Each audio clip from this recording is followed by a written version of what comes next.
पिछले 2 दिन से आप देख रहे हैं कर्नाटक में प्रतिशोध की राजनीति, बदले की राजनीति, उत्पीड़न की राजनीति और डराने की और धमकी देने की राजनीति।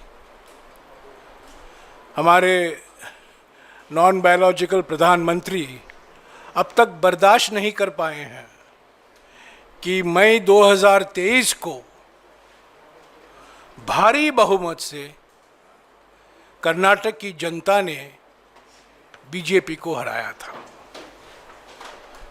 यही है पृष्ठभूमि इस ईडी के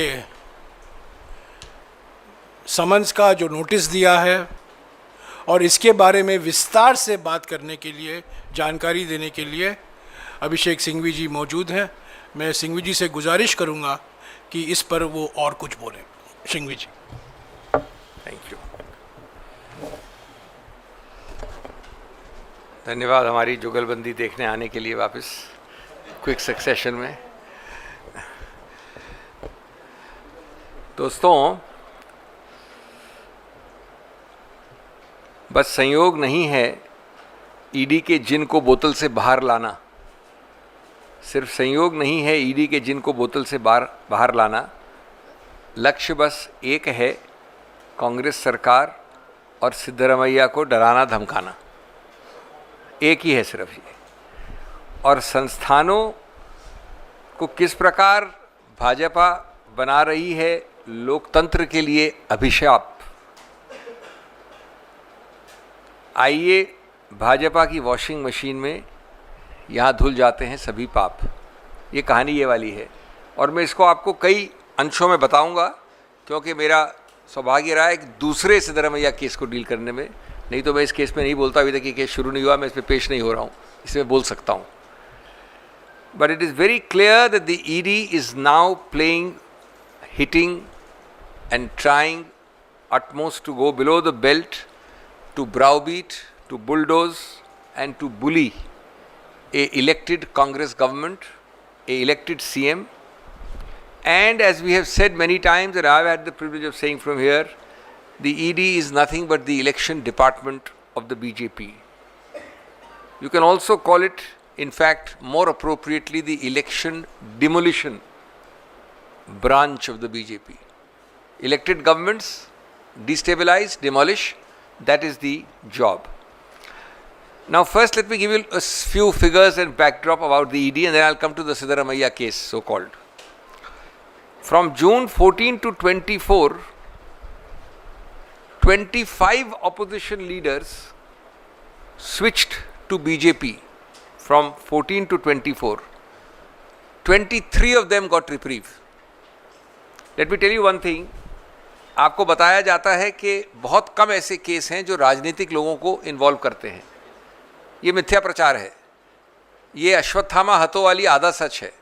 ये बात सही है कि जो पूरे सामूहिक केस हैं ईडी के, उनमें राजनीतिक केस कम होते हैं, लेकिन ये प्रश्न सही नहीं है। प्रश्न सही है कि जो राजनीतिक केसेस हैं उसमें विपक्ष के विरुद्ध कितने हैं और सत्तारूढ़ के विरुद्ध कितने हैं। आपको आंकड़ा मिलेगा 95% प्लस विपक्ष के विरुद्ध है। उस कैटेगरी में जहाँ की राजनीति की इन्वॉल्व है, जहाँ कॉर्पोरेट इन्वॉल्व है, वहाँ ये मुद्दा उठता ही नहीं है।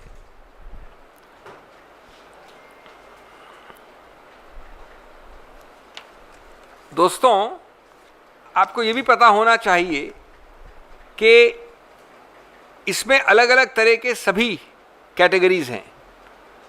पहली बात, जो कन्विक्शन रेट है उसको 0.75 से कम माना गया है, यानी 0.1%। अगर आप सिर्फ एक प्रदेश को लें, महाराष्ट्र को, विशेष रूप से 2022 और 2023 के समय को, तो जितने लोगों ने उस सरकार को तोड़ा, दल बदल किया, अस्थिरता पैदा की, उन सब के केसेस ठंडे बस्ते में हैं, सब में क्लोजर रिपोर्ट है। और मजे की बात तो ये है कि बेल पे विरोध नहीं किया जाता है। एक हास्यास्पद केस है जिसमें वकील आके कहता है कि मेरे इंस्ट्रक्शन बदल गए हैं,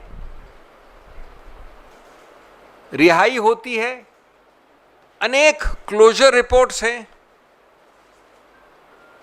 और ये सूची वॉशिंग मशीन वाली बढ़ती जा रही है अखिल भारतीय स्तर पे और अलग अलग विभिन्न पार्टियों के स्तर पे, जहां से अस्थिरता पैदा करने का प्रयत्न किया है बीजेपी ने और दल बदली करवाई है। ये नाम जाने माने हैं,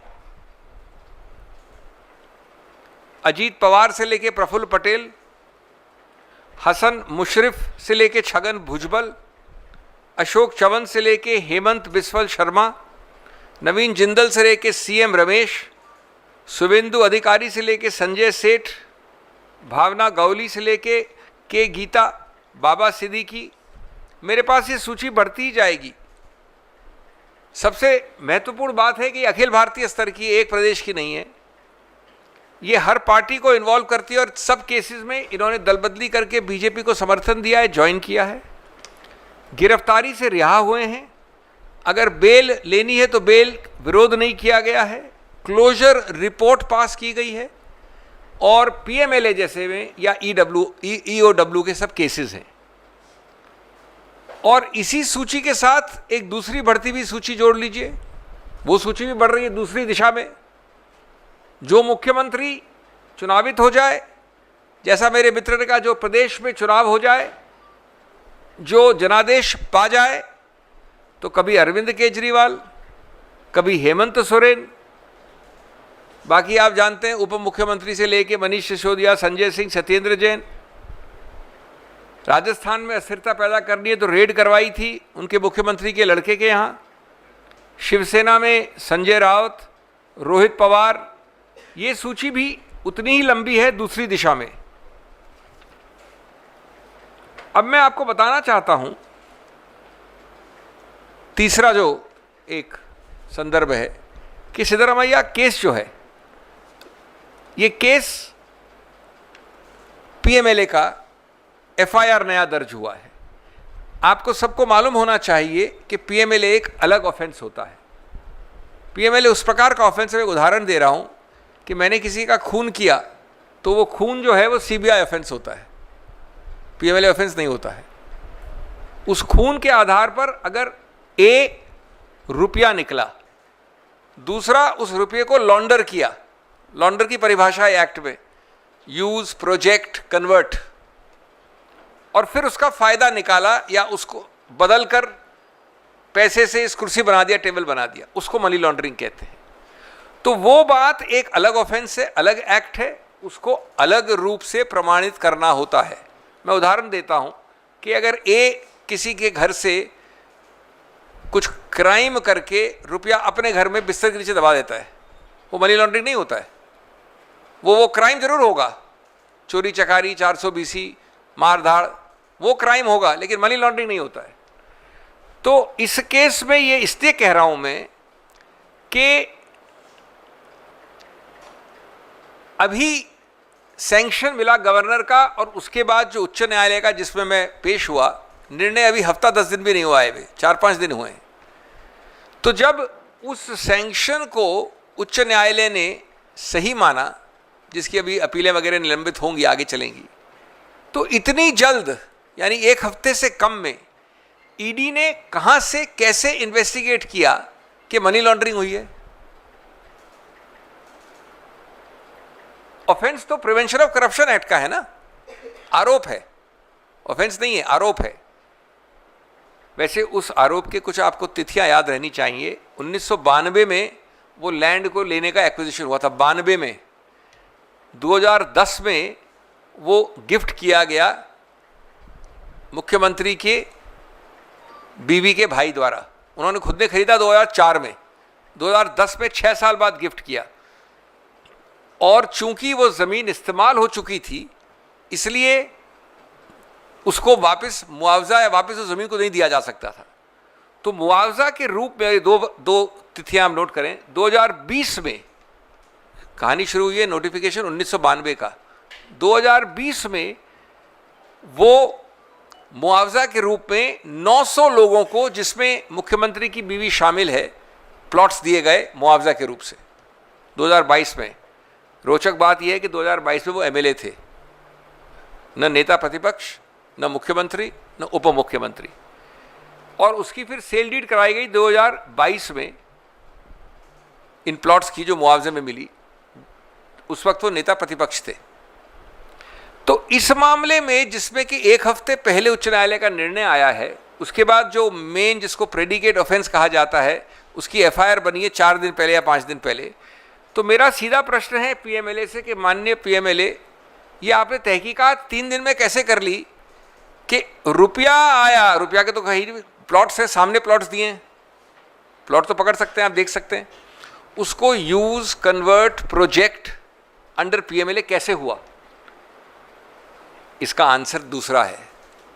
आप चाहते हैं पीएमएलए का इस्तेमाल हो, दुरुपयोग हो, जिससे आप इनको डराएं, इनको धमकाएं, इनको गिरफ्तार करें। आप जानते हैं कि वो एक तरफा कानून है, उसका दुरुपयोग किया जा सकता है। आप जानते हैं कि कितने लोगों को आपने तोड़ने का प्रयत्न किया उस कानून, इसलिए 3 दिन में 2 दिन में आप पीएमएलए ले आए। पीएमएलए में एफआईआर रजिस्टर करने के पहले प्राथमिक रूप से तहकीकात होनी पड़ती है। तहकीकात कैसे हो सकती है? Use, projection, conversion of money कैसे हो सकता है 3 दिन में? वैसे मैं पीएमएलए को अगला जो संदर्भ है, अगला भाग जो मेरा सबमिशन का है वो ये, पीएमएलए के ज्ञानकर्ता, इस सरकार और उस डिपार्टमेंट को ये पता होना चाहिए कि जो एक बहुत बड़ा गढ़ बनाया था, एक फोर्ट्रेस बनाई गई थी इस सरकार द्वारा इस कानून की, जिससे सिर्फ एक उद्देश्य था, दुरुपयोग हो, द्वेष द्वारा हो, विपक्ष के लोगों को दबाया जाए, धमकाया जाए, डरा के रखा जाए। उसके जो गढ़ है उसकी दीवारें अब एक के बाद एक टूट रही हैं। वो अब टूटते टूटते एक झोपड़ी बन गया है, और झोपड़ी के जो कुछ बाकी दीवारें बची हैं, हम आशावान हैं कि वो दीवारें भी, जो पुनर्विचार होने वाला है विजय मदन लाल चौधरी पे निकट भविष्य में 16 अक्टूबर से, वो भी गिर जाएंगी। आपको जैसा मालूम है, मेरा सौभाग्य है कि मैं कई सारों मामलों में जुड़ा हुआ हूँ। एक जो दीवार गिरी वो ये कि 45 जो एक प्रावधान है जिसमें आप सोचते हैं कि बेल नहीं मिलेगी आपको पीएमएलए, अब कोर्ट आफ्टर कोर्ट उनको बेल दे रहा है, और कानून में ये कर दिया है पारित कि ये समझना कि 45 जो बहुत ज़्यादा एक एक्सट्रीम प्रावधान माना जाता है, वो बेल मना करता है, प्रतिबंधित करता है, ये गलत धारणा है। तो आपका वो जो दहलीज करने वाला, भड़काने वाला, डराने वाली जो एक आपके पास एक चीज़ थी, वो ख़त्म कर दी गई है कानून द्वारा। दूसरा, आप हमेशा क्या करते थे, किसी को बिना गिरफ्तारी के कारण बताए गिरफ्तार कर लिया करते थे, और कहते थे कि मैंने इनको ओरली बताया, मैंने इनकी वाइफ को दिखा दिया। वो भी अब गिर गया दीवाल। अगर आप गिरफ्तारी के समय समक्ष उस व्यक्ति को लिखित नहीं देंगे, मेरा शब्द नोट करिए, देंगे, तो पूरी गिरफ्तारी नकारी जाती है। कई बार नकार दी गई है, मैंने ये सब केस किया, अरविंद केजरीवाल हो, सिसोदिया हो, जो भी हो, ये भी दीवार गिर गई। तीसरी, गिरफ्तारी के कारण के अलावा ये दिखाइए, प्रमाणित करिए कोर्ट को कि ये आवश्यक था कि मैं इसको गिरफ्तार करूं। गिरफ्तारी का आपका अधिकार क्षेत्र का मतलब ये नहीं है कि आपने ये सिद्ध या प्रमाणित कर दिया कि मेरे को गिरफ्तार करना आवश्यक है। अगर आप ये नहीं दिखाते हैं कि ये इस प्रकार से तथ्यों के बीच में दखल अंदाजी करेंगे, इस प्रकार से भाग जाएंगे, इस प्रकार से आवश्यक है इनको गिरफ्तार करके इंटेरोगेट करना, तो आप उनको गिरफ्तार नहीं कर सकते। ये तीसरी दीवार गिरी है। ये सब हाल में 1 साल की बात है। चौथी दीवार, कहा जाता था कि भाई ये तो एक विशेष एक्ट है, अगर विलंब हो रहा है महीनों का, सालों का, ट्रायल चल नहीं रही है, 45,000 से 1.5 लाख पन्नों की तथ्य हैं, 400 साक्ष्य हैं, विटनेसेस हैं, तो भी आप बाहर नहीं निकल सकते क्योंकि ये विशेष एक्ट है। वो दीवार चौथी गिर गई।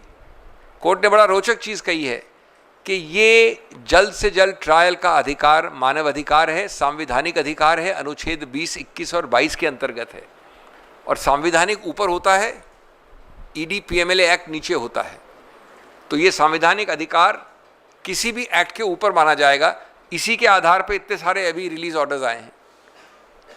इसके अलावा कहा गया है कि इन सब ग्राउंड्स ऑफ अरेस्ट कारण, नीड फॉर अरेस्ट आवश्यकता, उसके अलावा रीजन टू बिलीव जो आप फाइल पे लिखते हैं कि मैं क्यों समझता हूं कि आवश्यक है इस व्यक्ति को गिरफ्तार करना, उसको भी पूरी तरह से देना पड़ेगा। अगर आपने उस पर चूक की तो उसको रिहाई करी जाएगी। तो जैसा मैंने कहा, इस गढ़ जिससे आप डराते हैं, धमकाते हैं, वो आज झोपड़ी बन गया है, और झोपड़ी की जो कुछ दीवारें बची हैं वो भी निकट भविष्य में टूट जाएंगी। जब इस पर पुनर्विचार होगा, हम आशावान हैं उसके लिए।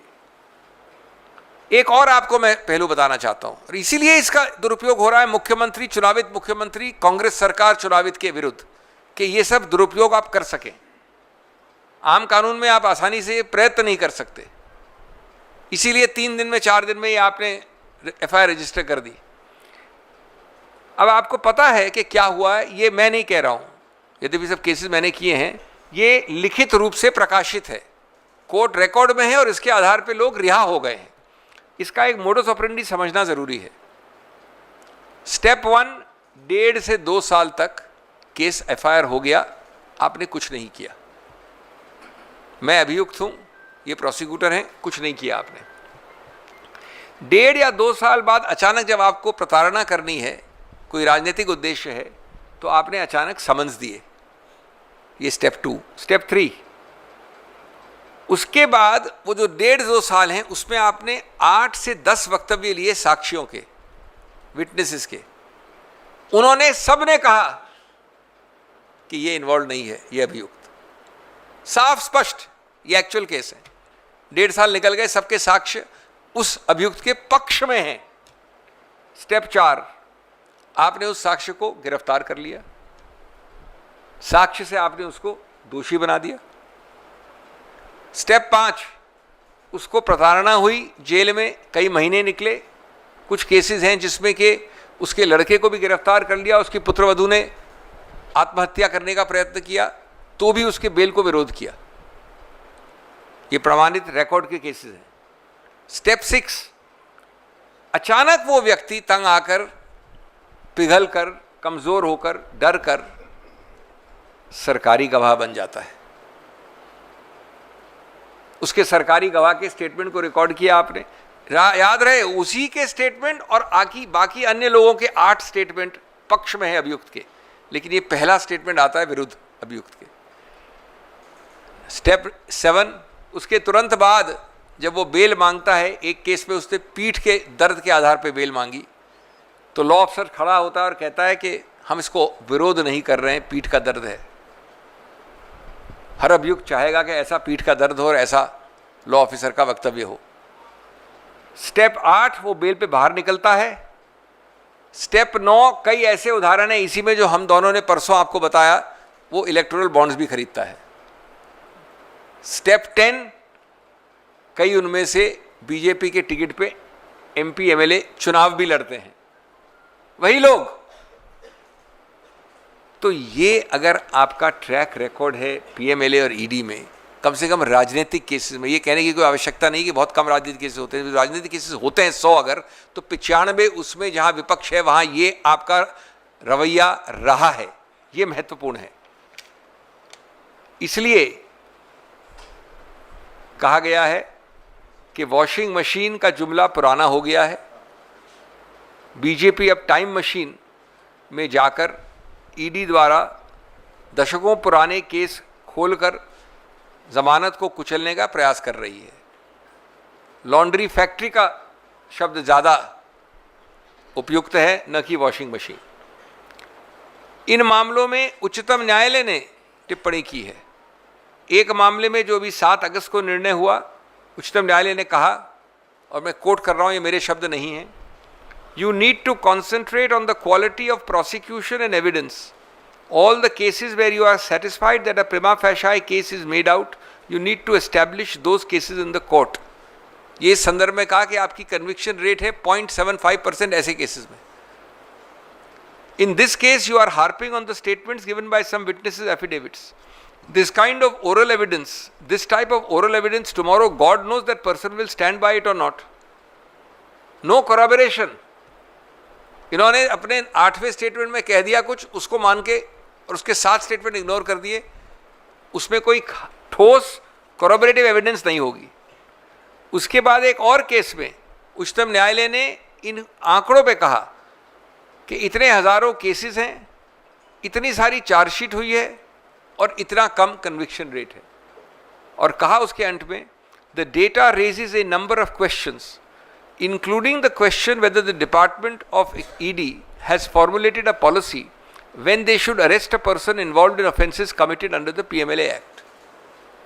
लेकिन ये सरकार बीजेपी जानती है कि कमजोरी क्या है हमारे सिस्टम में। कमजोरी है कि हमारा system case by case decide करता है। उच्चतम न्यायालय ने इतनी बार कहा, इतने केस में 2 तो मैंने पढ़ दिया आपके सामने, लेकिन एक बार फिर मैं तंग करूंगा आपको। अंततोगत्वा मैं जानता हूं कि आपको बेल मिलेगी, अंततोगत्वा आप जानता हूं कि आप निर्दोष साबित होंगे, लेकिन जो कहा जाता है अंग्रेजी में प्रोसेस इज द पनिशमेंट, वो समय निकाल दो, वो हैरेस कर दो। इसीलिए, और उस केस में भी मेरा प्रिविलेज था पेश होना, उच्चतम न्यायालय ने 2 बार ऑर्डर पास कर दिया, एक बार नहीं। मैं पूर्व निर्देशक की बात कर रहा हूँ ईडी के, कि साहब इस तारीख नवंबर तक इनका कार्यकाल खत्म करना ही होगा। मैंने कभी देखा नहीं सरकार एक व्यक्ति विशेष के लिए इतने पागलपन के साथ बार बार एक्सटेंशन मांगती है। एक बार एक्सटेंशन ले लिया, दूसरी बार लड़ झगड़ के 3 महीने और लिया। क्यों करते हो ये सब आप? इसका उद्देश्य एक ही है, आप एक कृतज्ञता क्रिएट करते हो जिससे वो आदमी आप जो कहें वो करेगा, दुरुपयोग आसान हो जाएगा, आपकी मनमानी आसान हो जाएगी। और इसलिए आपको इस संदर्भ में देखना है केस क्या है, इन्वेस्टिगेशन आपने क्या किया 4-5 दिन में, क्या आपका ट्रैक रिकॉर्ड है, आंकड़े क्या हैं, और प्रोसेस क्या है ये पकड़ना, गिरफ्तार करना, अप्रूवर बनाने का। ये आपको एक सामूहिक रूप से होलिस्टिक पर्सपेक्टिव में देखना ज़रूरी था, इसलिए मैंने आपको ये बताया। मैं इतना आपको कह सकता हूँ कि अगर पीएमएलए और ईडी का डिपार्टमेंट, जो इलेक्शन डिपार्टमेंट कह लीजिए या इलेक्टेड गवर्नमेंट को डिमोलिशन डिपार्टमेंट कह लीजिए, वो समझते हैं कि कांग्रेस से डर जाएगी, वो समझते हैं कि हमारे मुख्यमंत्री डर जाएंगे, वो समझती है कि इस प्रकार से धड़का भमका के उन्होंने जो कितनी सरकारें अस्थिर की हैं, महाराष्ट्र से लेके कर्नाटक भी पहले, झारखंड से लेके और जगहों भी, ये बार बार कर पाएंगे। तो जनता सब देख रही है, जनता सब जानती है, आपके इस प्रकार के काले उद्देश्य पूर्ण नहीं होने वाले हैं। शुक्रिया सिंघवी जी। जैसा कि मैंने कहा कि ये एक आक्रमण है कर्नाटक की जनता के ऊपर। ये आक्रमण इसलिए हो रहा है क्योंकि विधानसभा के चुनाव में कर्नाटक की जनता ने भारतीय जनता पार्टी के 113 एमएलए नहीं जिताया, बहुमत नहीं मिला। तो हमें एमएलए नहीं मिला तो आपके खिलाफ हम पीएमएलए लाएंगे। ये हो गया है एमएलए बनाम पीएमएलए। और पहले दिन से, जिस दिन से सिद्धरामैया जी की सरकार आई बेंगलुरु में, पहले दिन से केंद्र सरकार,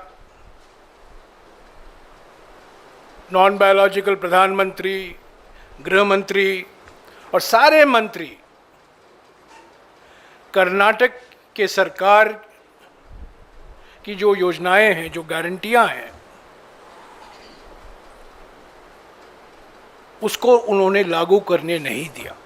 और ख़ास तौर से खाद्य सुरक्षा को लेकर जो अन्न भाग्य की गारंटी दी गई थी, 10 किलो चावल मुफ्त में देना, एफसीआई से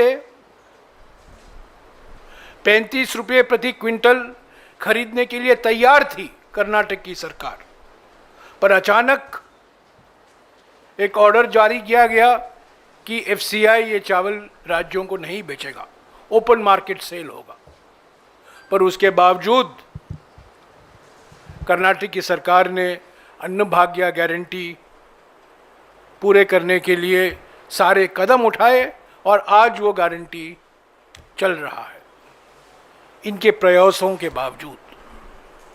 तो ये एक लंबी श्रृंखला में एक और मील पत्थर है। पहले दिन से 25 मई 2023 से प्रयास किया जा रहा है नई दिल्ली से कि कर्नाटक की सरकार को किसी तरह से हिलाएं, अस्थिर बनाएं, कीचड़ फेंके, केस दर्ज करें, इनकम टैक्स, सीबीआई और अब ईडी। ये धमकी है, डराने की कोशिश है, और जैसा कि मैंने कहा पहले में ही, ये प्रतिशोध, उत्पीड़न और बदलाव की राजनीति है। हम डरने वाले नहीं हैं। मुख्यमंत्री ने कहा है जो कुछ जांच करने की ज़रूरत है होनी चाहिए, सारा सच निकल कर आएगा, और कर्नाटक की सरकार को जो जनादेश मिला है 5 साल के लिए, वो पूरा कर ही रहेंगे, और सारे गारंटी जो हमने गारंटियाँ दी हैं कर्नाटक की जनता को, हम पूरा कर ही रहेंगे। तो ये सिर्फ एक व्यक्ति पर आक्रमण नहीं है, ये जो ईडी लगाया गया है, पीएमएलए लगाया गया है, ये सिर्फ एक व्यक्ति के खिलाफ नहीं है, ये सारे कर्नाटक की जनता पर एक आक्रमण है। और मैं समझता हूँ शीघ्र ही सारा सच निकल कर आएगा, और कर्नाटक की जनता जान जाएगी, देश की जनता भी जान जाएगी कि ये सारा खेल जो है एक षड्यंत्र है। जहां हमारे एमएलए नहीं है वहां पीएमएलए लगाओ। 2016 से लेकर 2022 तक 10 सरकारें बीजेपी ने गिराई हैं। 2016 से लेकर 2022 तक चुने हुए सरकार इन्होंने अस्थिर बनाए। तो ये है इनका ट्रैक रिकॉर्ड। और ये 1 नेशन 1 इलेक्शन जो कहते हैं, असली बात ये है, ये चाहते हैं 1 नेशन 1 इलेक्शन 1 पार्टी, यही ये चाहते हैं और कुछ नहीं चाहते। अभी अगर कुछ सवाल हैं तो सिंघवी साहब जवाब देंगे। या एलिजाबेथ।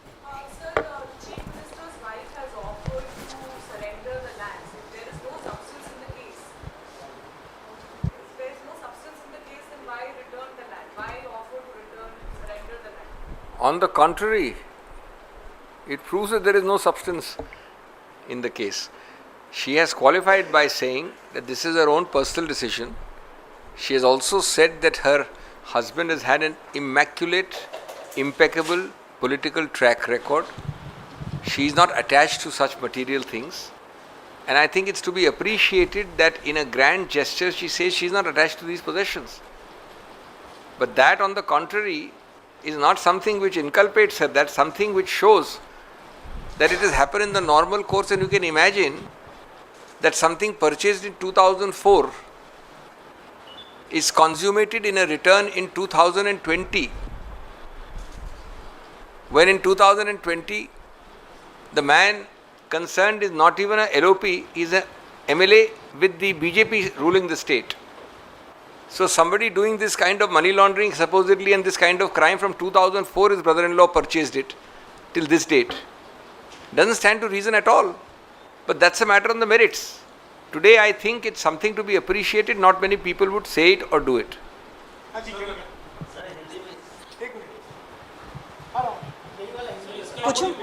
सर, सिद्धरामैया के वाइफ जो है पार्वती, उन्होंने 14 प्लॉट जो है वो वापस करने की पेशकश की है, लेकिन उस पे बीजेपी का कहना है कि वो रणनीति से बचने के लिए किया गया है, लौटाना ही क्यों वापस। सेम मैं समझता हूं कि जो बात नैतिक रूप से उनके पक्ष में जानी चाहिए वो बीजेपी उसको उल्टा बोल रही है।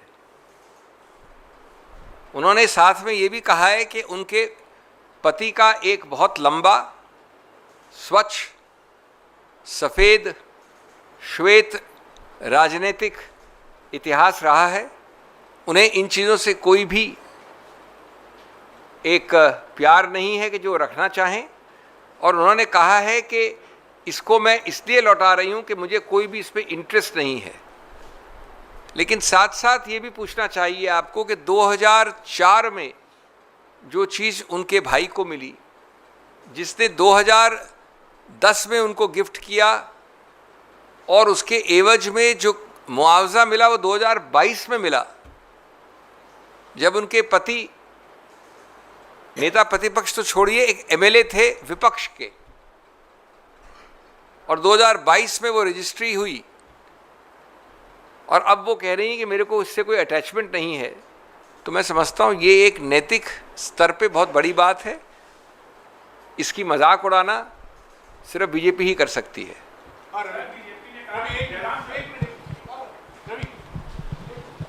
सिंघवी साहब, चूंकि आप लोग वहाँ कोर्ट में भी गए, सीएम हाई कोर्ट में भी गए, लेकिन वहाँ से भी कोई राहत नहीं मिली, क्या इस मामले को लेकर आप सुप्रीम कोर्ट जाएंगे? किस तरह से मामला? देखिए, ये वो मामला के दो पक्ष थे और एकदम प्राथमिक पक्ष से लोग नहीं समझ रहे हैं इस बात को। एक था कि एक अनुच्छेद होता है 17, उसके अंतर्गत सैंक्शन सही है कि नहीं। एक और था अनुच्छेद संहिता के अंदर 218। तो पहली बात तो 218 में हमको पूरा रिलीफ मिल गया है, उसको निरस्त किया गया।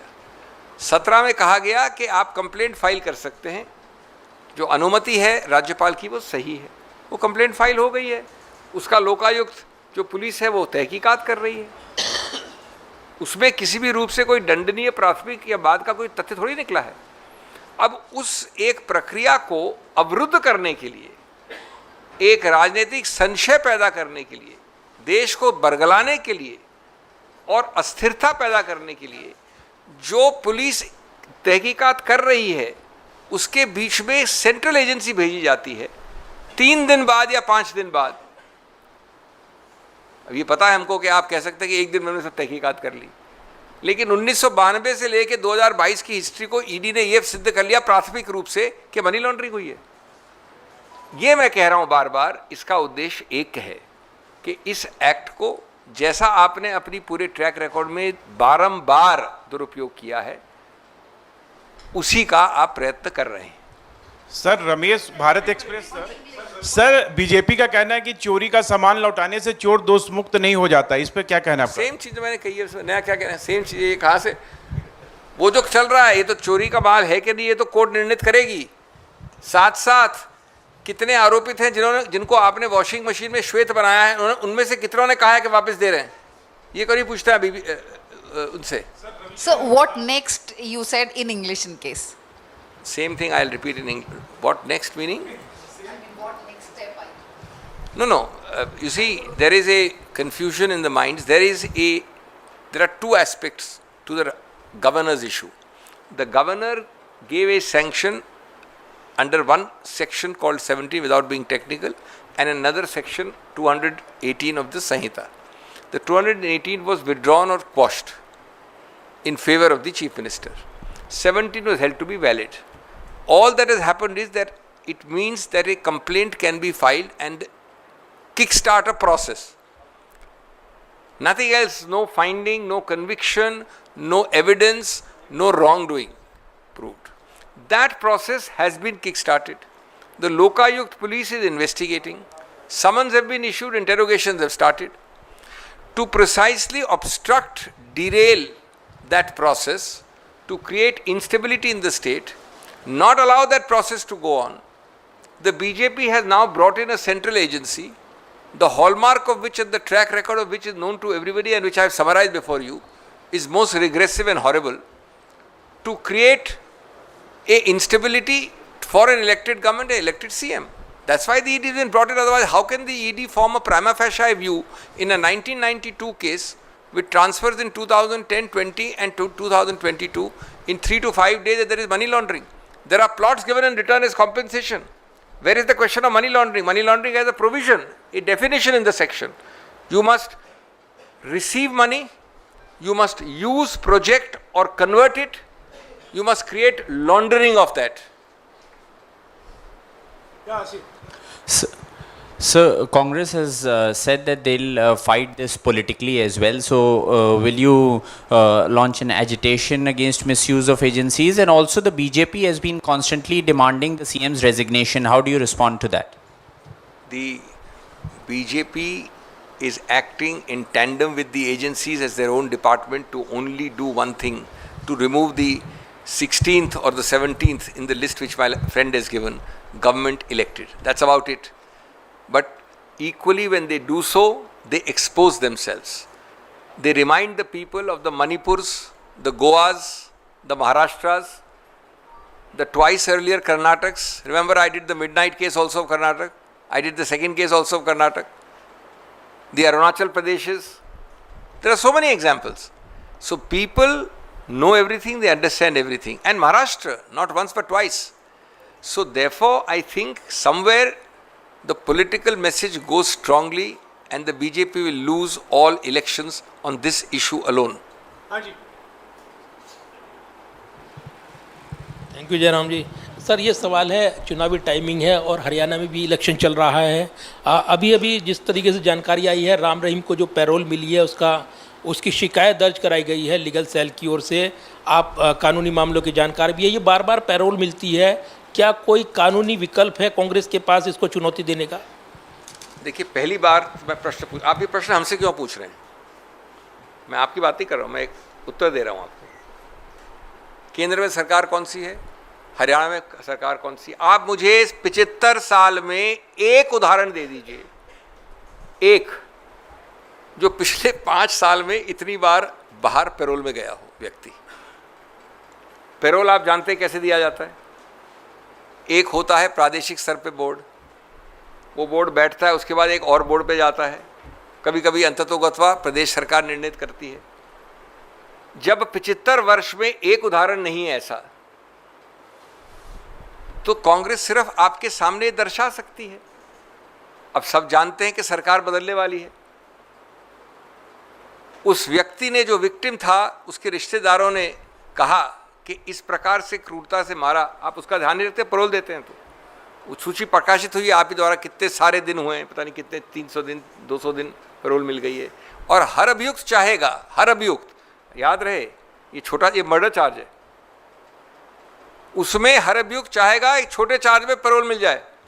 75 वर्ष में नहीं मिली होगी किसी को छोटे चार्ज में, मर्डर को तो छोड़िए। तो ये प्रश्न तो आपको उनसे उठा, यंत्र तंत्र सब उनके पास है, क्या करें हम? यंत्र तंत्र और मंत्र भी है, मंत्र भी। सिद्धार्थ हमारा कोई रोकस नहीं है ना, हम क्या कर सकते हैं? सिद्धार्थ सर, मणिपुर को लेके एक रविशंकर प्रसाद जी ने कहा है कांग्रेस पार्टी को मणिपुर की इस बात से बाहर आना चाहिए और बहुत सेंसिटिव इशू है। कर्नाटक के बारे में पूछे, इससे हटके है प्रसाद के बारे में अलग से। मणिपुर के ऊपर, क्योंकि आप लोग बार बार कहते हैं प्रधानमंत्री मणिपुर नहीं गए, आपने ट्वीट भी किया है, क्या कहेंगे आप? बाद में बात करूंगा, पहले इसको, इस विषय पर सवाल किया, इस विषय पर। दुनिया भर की बातें बोलते हैं रविशंकर। सर, प्रधानमंत्री जी ने आज पलवल पर एक टिप्पणी की है कांग्रेस पे, उस पर रिएक्शन चाहते हैं। उन्होंने राहुल गांधी के यूएस के रिमार्क्स पर फिर टिप्पणी की और कहा है कि कांग्रेस कहती है कि दलित और जो पिछड़े हैं उनका आरक्षण खत्म किया जाएगा। प्रेस कॉन्फ्रेंस कर्नाटक पर है, पीएमएलए ईडी की कार्रवाई पर यह विषय, उसी पर आप रखिएगा प्लीज, और कई सवाल अलग से पूछेगा। वो सिद्धरामैया जी के बारे में कुछ कहा उन्होंने, हाँ बताइए। हरियाणा सर, रविशंकर प्रसाद का आरोप है कि कांग्रेस को लैंड डील से प्रेम है, चाहे वो हरियाणा हो या कर्नाटक हो, यहाँ तक कि कांग्रेस अध्यक्ष का परिवार भी इसमें शामिल है। इस पे क्या कहेंगे आप? इसमें मैं ये कहूँगा कि बीजेपी को प्रेम है अस्थिरता पैदा करने से, बीजेपी को प्रेम है ईडी को विकृत करने से, बीजेपी को प्रेम है हर संस्था को गिराने से, और बीजेपी को प्रेम है कि कभी भी जब वो चुनाव हारते हैं तो गणतांत्रिक जनादेश को नहीं मानने से। उस प्रेम को वो देखते नहीं हैं, वो ब्लाइंड है उन चीज़ों के विषय में, और दूसरी चीज़ें देखते हैं। और कहाँ से कर्नाटक से पहुँच गए जहाँ ईडी इन्होंने दुरुपयोग किया है हरियाणा तक। हरियाणा में वो जानते हैं कि कुछ ही दिनों में उनको सत्य मालूम पड़ जाएगा, तो कहाँ से कहाँ पहुँच गए हैं वो। Hello sir, excuse me. और कुछ You have answered इस for, पर yes, this one only. इस पर You have answered for the urge of Siddaramaia's resignation from the BJP, but the Congress senior leader Kolibadi is asking for the resignation from the Siddaramaiah to face the inquiry. What do you say? we have given official statement. The Chief Minister of Karnataka has said in categorical terms that he welcomes an investigation. The Indian National Congress believes and is convinced that this ED action is an action of political vendetta, political revenge, political vengeance on a democratically elected government led by the Chief Minister. That's all I want to say on this. So what's about Kohliwa's statement? Any other questions on this? इसी पर सिद्धरामैया पर जो जमीन का आरोप है, सिद्धरामैया ने साफ साफ कहा है कि जब ये फाइल उनके पास आई तब वो मुख्यमंत्री थे, उन्होंने इनकार कर दिया था मेरे परिवार जुड़ा मसला, मैं इस पर कोई फैसला नहीं करूंगा। जब जमीन उन्हें अलॉट होती उस समय बादशाह मुंबई की सरकार थी, तो ये आरोप उन पर कैसे, तो उन्हें परिवार को उन्होंने लाभ दिया? तभी तो लगा रहे हैं, तभी तो ईडी ला रहे हैं, तभी तो जो जांच है और इन्वेस्टिगेशन है, तहकीकात है, उसको नहीं होने दे रहे हैं। जो 1992 में शुरू हुआ, आपको 2 तिथियां ज़रूरी हैं। 2004 में ख़रीदा उस भाई ने, 2010 में गिफ्ट किया, और ये 900 और लोगों को इनकी बीवी के साथ एवज में मिले प्लॉट्स। और जब मिले प्लॉट्स तो सरकार दूसरी थी, तो वो जानते हैं कि इसमें कोई तथ्य नहीं है। अगर इसको आगे बढ़ने दिया जाए तो आप आगे बढ़ने को कैसे अवरुद्ध करेंगे, विलंबित करेंगे, विकृत करेंगे? इस तरह से करेंगे, जनादेश इसको लाएंगे ईडी को बीच में, तभी तो हो रहा है ये सब। और कुछ? शुक्रिया।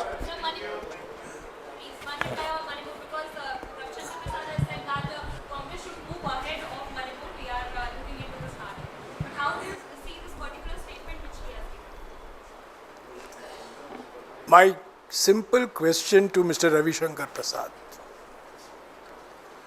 why has the globe-trotting non-biological Prime Minister not gone to Manipur since Manipur started burning on the 3rd of May 2023?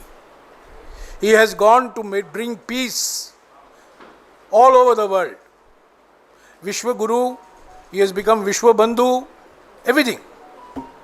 So my question to Mr. Ravi Shankar Prasad, I can understand his frustration.